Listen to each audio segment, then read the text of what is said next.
अस्सलाम वालेकुम। आज का हमारा टॉपिक है मियोटिक डिवीज़न का प्रोफेज़ 1। लेक्चर को स्टार्ट करने से पहले मैं बताते चलूँ कि आप मेरे channel daily dose of education को लाइक करें, शेयर करें और सब्सक्राइब करें और बेल आइकन पर क्लिक करके और वीडियोस को सेलेक्ट करें ताकि आपको नई आने वाली वीडियोस की नोटिफिकेशन मिलती रहे।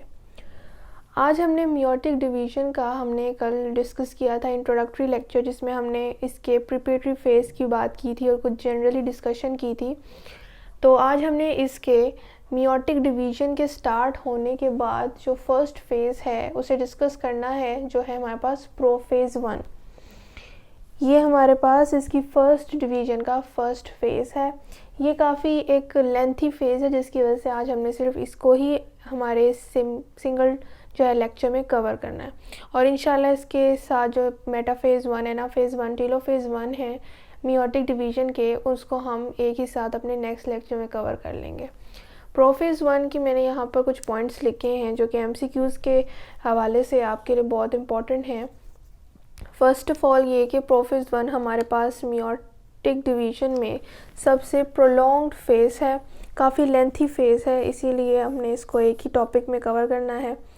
प्रोफेज़ 1 जो है ये हमारे पास माइटोसिस के जो फर्स्ट फेज़, जो इसे हम प्रोफेज़ सिर्फ कहते हैं, उससे बहुत ज़्यादा डिफरेंट है, क्योंकि यहाँ पर क्रोमोसोम्स जो हैं हमारे पास न्यूक्लियर मटेरियल, ये होमोलोगस क्रोमोसोम्स की तरह बिहेव करते हैं।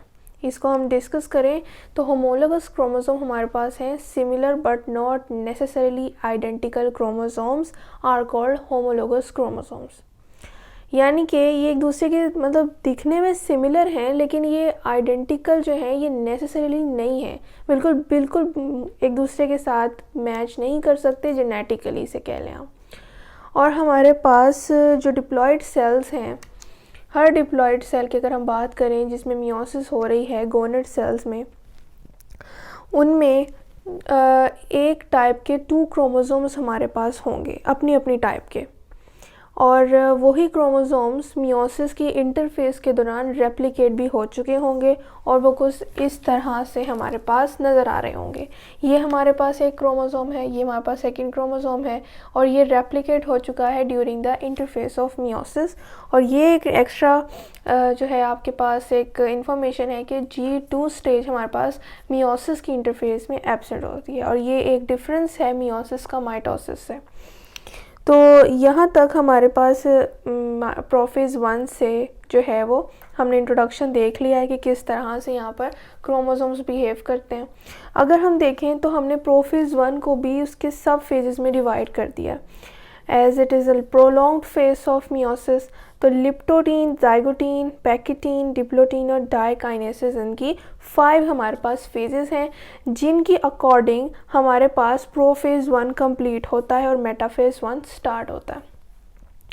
उसे हम डायग्रामेटिकली भी देखेंगे। अगर हम इसको जनरली देखें शॉर्ट वे में, तो लिप्टोटीन हमारे पास क्या है, कम क्लोजिंग टू ईच अदर। हमारे पास जो होमोलोगस क्रोमोसोम्स हैं ये हमारे पास एक दूसरे के होमोलोगस क्रोमोसोम्स हैं, that is similar but not necessarily identical chromosomes. ये एक दूसरे के क्लोज आते हैं, न्यूक्लियस का साइज़ जो है वो इंक्रीज़ हो जाता है इस एक्टिविटी के दौरान, और इनके क्लोज आने की एक्टिविटी जो हमारे पास जिस फेज़ में कवर होती है वो लिप्टोटीन का फेज़ है। नेक्स्ट हमारे पास फेज़ है जाइगोटीन। जाइगोटीन में जो हमारे पास क्लोज्ड होमोलोगस क्रोमोसोम्स हैं, ये पेयर की फॉर्म में आ जाते हैं, पेयरिंग होने लग जाती है होमोलोगस क्रोमोसोम्स की, जो क्योंकि जो वो क्लोज आ चुके हैं अब उनकी पेयरिंग भी होनी है, और पेयरिंग उनकी लेंथ वाइज होती है। तो ये सारा प्रोसेस जाइगोटीन में होता है, और जब वो आपस में एक दूसरे के क्लोज आ जाते हैं तो उस प्रोसेस को हम साइनेप्सिस कहते हैं। ठीक है, ये टर्म आपसे डेफिनेशन के तौर पे पूछी जा सकती है, और ये पेयरिंग हाईली स्पेसिफिक होती है और एग्जैक्टली पॉइंटेड होती है, और हर पेयर्ड होमोलोगस क्रोमोसोम को जो कि फ्यूज़ नहीं हुआ, सिर्फ पेयर लेंथ वाइज पेयरिंग हुई है जिनकी, उस कॉम्प्लेक्स स्ट्रक्चर को जो वो बनाते हैं आफ्टर पेयरिंग, उसे हम कहते हैं बाइवैलेंट और टेट्राड। ये स्ट्रक्चर का नाम है बाइवैलेंट, या हम इसे टेट्राड भी कहते हैं। जब हमारे पास दो होमोलोगस क्रोमोसोम्स आपस में पेयर की फॉर्म में प्रेजेंट होते हैं तो जो स्ट्रक्चर बनाते हैं उसे हम बाइवैलेंट और टेट्राड कहते हैं। और यही हमारे पास स्ट्रक्चर होता है जो कि मियोसिस में एक दूसरे से सेपरेट होता है, और सेपरेट होता होता बाय 2 कंसेक्यूटिव डिवीजन्स ये हाफ हो जाता है नंबर ऑफ क्रोमोसोम्स इनका, क्योंकि अब इनके पास 2 सिस्टर क्रोमेटिड्स नहीं है बल्कि बाइवैलेंट और टेट्राड के स्ट्रक्चर में 4 सिस्टर क्रोमेटिड्स प्रेजेंट हैं। तो आपको समझ लग गई होगी कि नंबर ऑफ क्रोमोसोम्स किस तरह से अब 4 से हाफ होंगे। नेक्स्ट हमारे पास है पैकेटीन। पैकेटीन में जो पेयर होमोलोगस क्रोमोसोम है वहाँ तक तो कंप्लीट हो जाएगा, उनकी पेयरिंग पैकेटीन तक कंप्लीट हो जाएगी। अब क्रोमोसोम्स मज़ीद थिक और कंडेंस हुए जा रहे हैं, लिप्टोटीन से पैकेटीन तक काफ़ी थिक और कंडेंस हो चुके हैं, साइज़ ऑफ न्यूक्लियस भी इंक्रीज़ हुआ है लिप्टोटीन से। अब हमने ये बात की कि हर बाइवैलेंट या टेट्राड के पास 4 क्रोमेटिड्स प्रेजेंट हैं जो कि एक दूसरे के साथ रैप हुए हैं। हमारे पास एक क्रोमोसोम्स के जो सिस्टर क्रोमेटिड्स हैं ये दूसरे क्रोमोसोम्स के सिस्टर क्रोमेटिड्स के साथ इनका क्या रिलेशन है, तो हम इन्हें कहेंगे non sister chromatids of each other. यानी कि हमारे पास जो नॉन सिस्टर क्रोमेटिड्स हैं होमोलोगस क्रोमोसोम्स की, वो अपने सेगमेंट्स को एक्सचेंज करेंगे ड्यूरिंग पैकेटीन, और इस जो है स्टेप को हम कहते हैं कियाज़मेटा फॉर्मेशन।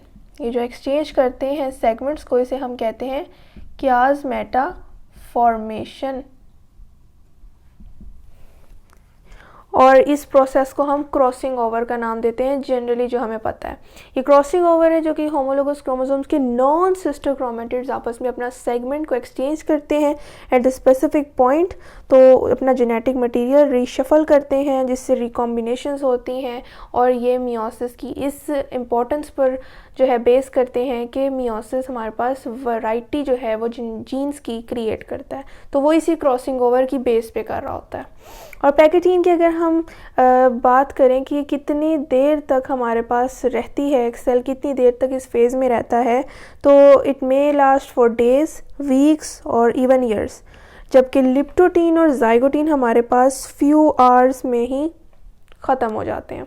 ये एक्टिविटी जो है ये लॉन्ग चलती है as compare to leptotene and zygotene.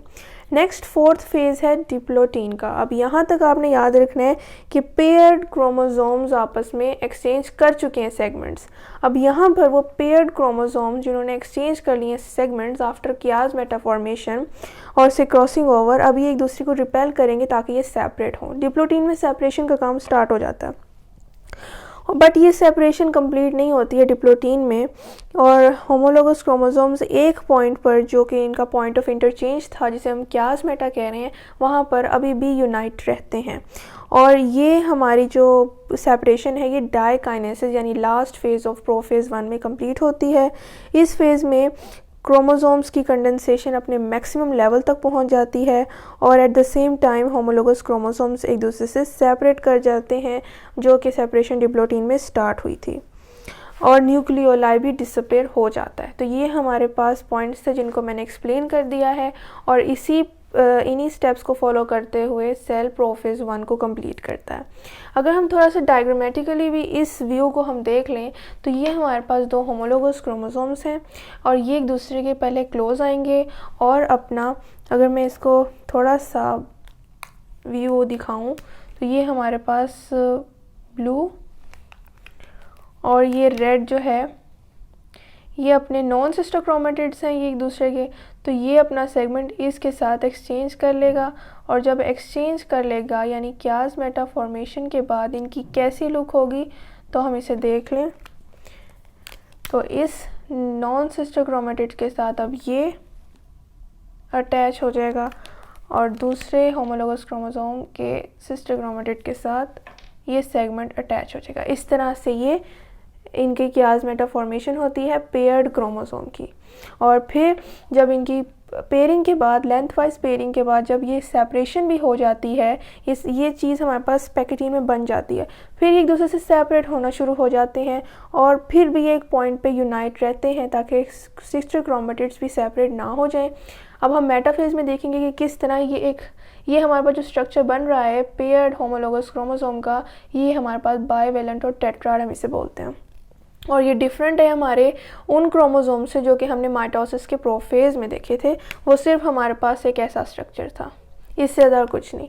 जबकि यहाँ पर हमारे पास 2 सिस्टर क्रोमेटिड्स की बजाय 4 सिस्टर क्रोमेटिड्स प्रेजेंट हैं। तो ये हमारे पास आपको साथ ही साथ मियोटिक डिवीजन्स को जैसे जैसे हम डिस्कस करते जाएंगे आपको माइटोसिस और मियोसिस के डिफरेंस जो हैं वो पता लगते जाएंगे और आप पॉइंट्स बनाते जाएं और उनके डिफरेंस जो है नोट करते जाएं। आई होप आपको आज की लेक्चर की समझ आई होगी। अगर कोई क्वेश्चन हो तो आप कमेंट में ज़रूर पूछें। मैं फिर बताते ही चलूँ कि आप मेरे channel daily dose of education को लाइक करें, शेयर करें और सब्सक्राइब करें और बेल आइकन पर क्लिक करके और वीडियोज़ को सिलेक्ट करें ताकि आपको नए आने वाली वीडियोज़ की नोटिफिकेशन मिलती रहे। शुक्रिया, अल्लाह हाफ़िज़।